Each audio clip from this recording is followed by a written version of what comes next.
Son Éminence le Cheikh Abdel Mohsin ibn Hamad al-Abbad, enseignant à la mosquée prophétique, profit et leçons du Hajj.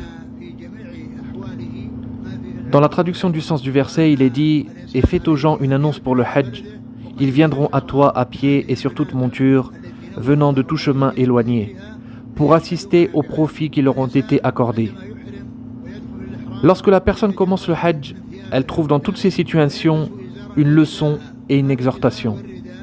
Et il faut que lorsque la personne revienne dans son pays, elle ait ressenti ces profits qu'Allah a mentionnés. Ainsi, lorsque l'individu entre en état de sacralisation, il retire ses vêtements habituels et revêt un izar pour le bas du corps et un rida pour le haut du corps. Ce izar et ce rida sont un habit commun, concernant lesquels sont équivalents le riche et le pauvre, celui qui commande et celui qui est commandé, le gouvernant et le gouverné, la personne âgée et le jeune. Tous ont le même vêtement. Cela fait ressentir aux riches le bienfait d'Allah sur eux et le fait qu'ils se distinguent des autres par ce qu'Allah leur a donné comme argent. S'ils l'utilisent dans ce qui leur est profitable, il est alors un bien pour eux. Et s'ils l'utilisent dans ce qui leur est nuisible, il est alors un mal pour eux. Et l'individu riche se rappelle qu'il n'y a pas de différence entre lui et le pauvre qui ne possède pas sa nourriture. Le vêtement est identique et l'apparence est une. Également, cela rappelle le vêtement commun après la mort, qui est le linceul. En effet, les gens sont équivalents concernant les linceuls. Aucune différence entre le riche et le pauvre, celui qui commande et celui qui est commandé, la personne âgée et le jeune. Tous ont un vêtement identique. Ils sont entourés de pièces de tissu blanc et sont placés dans leur tombe.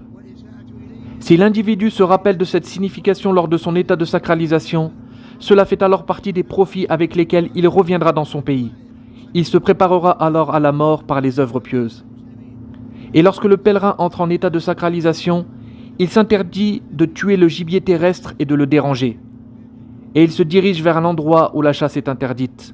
Et si le gibier terrestre est en sécurité, alors les êtres humains sont plus encore en droit d'être en sécurité, qu'on ne leur nuise pas et qu'on ne leur cause pas de préjudice. Puis, lorsque le pèlerin arrive à Mecca, il voit l'endroit vers lequel les musulmans se dirigent pour la prière. Il voit l'honorable Kaaba, réellement et non pas en image.